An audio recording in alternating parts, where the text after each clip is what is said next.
What's up YouTube? KS Gun Guy here. Thanks for joining me today as always. So periodically I feature products on the channel, although not very often, but when I do, these products are geared towards concealed carry or home defense or just going to the range and having a really good time. One of the manufacturers that I feature fairly often on the channel when I do have these products is Apex Tactical. Now you might be saying to yourself, my gosh, what are they paying you? What's the deal?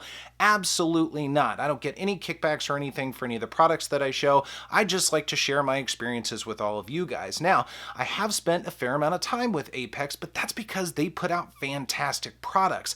These guys really understand the manufacturing of their products, but they are also shooters themselves, so they understand the end user result. That's really important. Not to mention, they're just really cool guys to get to know.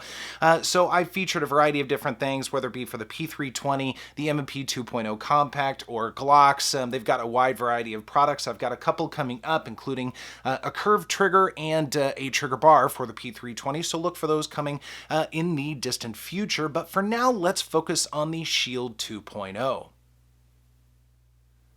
So let's go ahead and dive deep into this trigger for the Shield 2.0. Of course, it is unloaded. I do not have a magazine in here right now.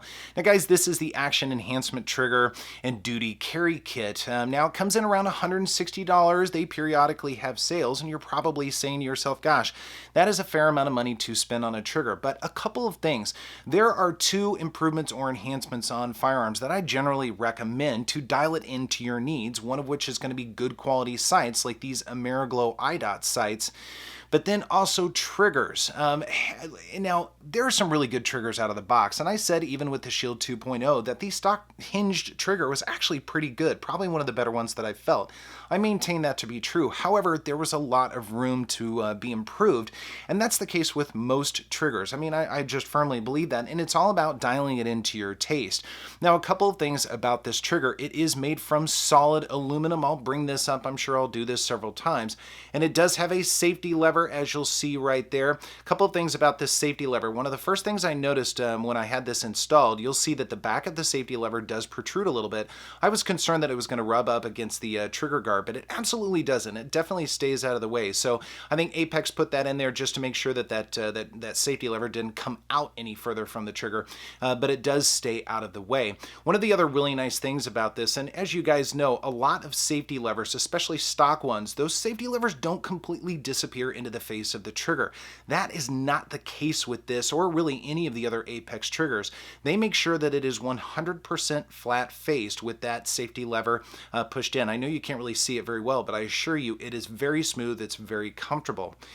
Now, this trigger does reduce pre-travel and over-travel by around 20%. Now, how much can you really tell while you're shooting? You know, that's entirely up to the user, but I can definitely tell a difference.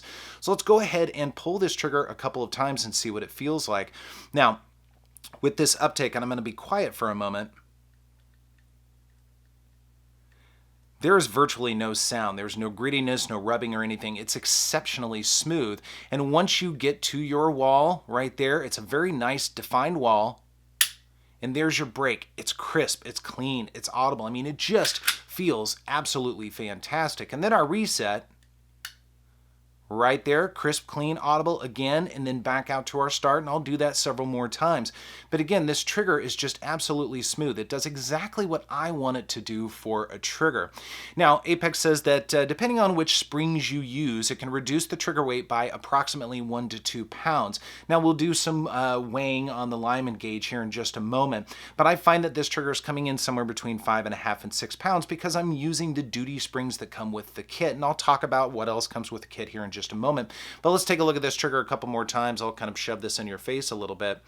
So once again, we've got our uptake, incredibly smooth right there, and then our wall, and our break, and then our reset, and then back out to the start. I mean, it absolutely is fantastic. It feels really good. And although, again, that hinge trigger wasn't entirely too bad, this just dials it up to 11 without question. So let's go ahead and weigh it just a couple of times and see how this guy does. You guys know I'm not a big fan of doing these gauges on film. They never work quite the way I want them to, and there's always a few comments on how I could do it better, which I appreciate. So Right there, 6 pounds, 3.2 ounces, and I'm trying to pull right about from the middle as best I can. I will do one or two from the bottom, but let's do one more from about the middle or as close to it as I can get it. Pulling straight back, 6 pounds, 9.4 ounces, so 6.5 pounds. Again, that's the middle of the trigger, and as you guys know, you're going to try and get as low on that trigger as possible, and it does have a little bit of a lip at the bottom to help guide your finger where it needs to go. So from the bottom, I'm getting 5 pounds, 8.6 ounces. We'll do that just one more time. Again, this becomes extremely boring for you and I both very quickly. One more time here, pull from the bottom. Okay, 5 pounds, 9.9 ounces right there. So again, coming in somewhere between 5.5 and 6 pounds when you average everything out. And to me, that's really very good for a carry gun. I think the Goldilocks zone for a carry gun falls somewhere between 4.5 and 6 pounds. So this is on the upper end of it. But again, it's very smooth, it's clean, it's crisp, it's got all of the nice components. So if it's a tiny bit heavier, I think that's okay. And if you mix and match some of the different springs, whether it be stock or the other ones that come with the Apex kit, you can really dial it into the weight that you're looking for. Now, what all comes with the kit, and I'm wheeling in a picture of that, of course, we've got several things. We've got the aluminum trigger, the sear, the striker block, and a striker block spring, a sear spring, and the trigger return spring. Now, a couple of installation tools as well. You've got a slave pin and a Talon sight tool because you do have to remove the backside a little bit to get that safety plunger or striker block out. Now, you can definitely do this on your own. Apex even has a couple of videos on helping you do the installation. I've got some links down below, of course, for all of this stuff, including Apex's site. However, guys, I would actually recommend not doing it. Now, I've done a couple of these on my own. It's a little bit tedious. It's not as much fun as taking apart a Glock, in my opinion. But I would actually prefer a gunsmith do this. It's a little bit easier. I know you guys would probably disagree with me, but at the end of the day, I'd rather a professional install this sort of thing. And it's a carry gun, so it just makes me feel just a little bit better about that. But guys, once again, this is the Apex Action Enhancement Trigger and Duty Carry Kit. It has really propelled the Shield 2.0, which was already a good gun, into an absolutely fantastic gun, as all of the Apex products do.